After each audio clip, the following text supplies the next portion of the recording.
Alors bonjour à tous, on parle aujourd'hui de la récupération suite à l'effort qui a été créé à Marseille-Cassis. On sait qu'il y a eu un record qui a été battu et il y a eu 15 000 participants qui ont donc participé à cette course.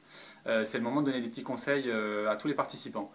On va d'abord parler de l'hydratation, puisque l'hydratation est très importante après l'effort. On a diminué toutes les réserves et tous les stocks d'eau pendant la course, surtout quand il a fait chaud. Il a fait chaud.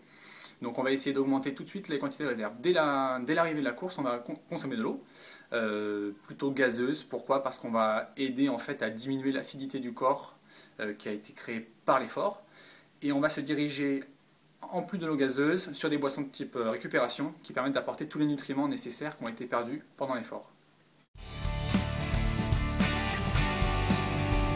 Alors les fruits secs vont permettre de créer un apport en termes de tout ce qui est oligo-éléments et minéraux, parce qu'il faut savoir qu'on en a quand même perdu énormément lors de la déshydratation suite à l'effort, surtout lorsqu'il a fait chaud.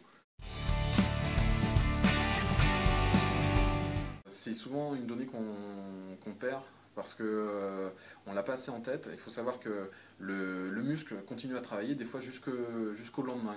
Je m'explique, c'est tout simplement qu'il y a encore des réactions chimiques qui se créent au niveau du muscle parce que l'effort a été intense. Donc il va être important pour pallier à cette consommation d'énergie des réactions chimiques, il va être important de créer, d'apporter une alimentation correcte, et notamment lors du repas du dîner, on pourra apporter des pâtes et du riz, enfin quelque chose d'assez classique, mais qui est nécessaire à la bonne récupération. Oui, alors ne pas s'étirer, tout simplement parce que lorsqu'on fait un gros effort, on va développer ce qu'on appelle des courbatures qui apparaissent 24 à 48 heures après l'effort. Il faut savoir que ces courbatures, ce sont des lésions musculaires. Donc si on étire sur un muscle qui a des courbatures, on va augmenter la lésion, on va aller vers la lésion. C'est pas ce qu'on veut parce que du coup on va être dans un processus où à terme on développera soit des tendinopathies ou éventuellement des lésions musculaires plus grosses.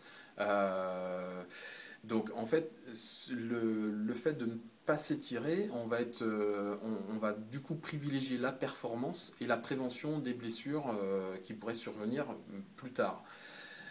L'étirement, on va conseiller de le faire, du coup, donc pas le jour même, mais le lendemain et dans la semaine qui suivra, donc ce sera la semaine de récupération, et dans ces cas-là, l'étirement se fera sur 5 à 10 secondes, on évitera d'aller dans les amplitudes extrêmes, dans les amplitudes articulaires extrêmes, et on tiendra 5 à 10 secondes, tout simplement. Donc les petits plus pour la récupération, ça va être le footing quasi immédiat, c'est-à-dire qu'on va laisser passer 1 heure et demie pour faire un effort d'intensité faible. Ça peut être un footing de course à pied, ça peut être une petite sortie vélo, du home trainer, ça peut être nager dans sa piscine. Ce qu'on veut, c'est réactiver en fait un rythme cardiaque pour aider le corps à détoxifier. Les petits plus aussi, ça pourrait être les jambes en l'air, les compressions. Tous les manchons de compression sont intéressants pour aider le retour veineux.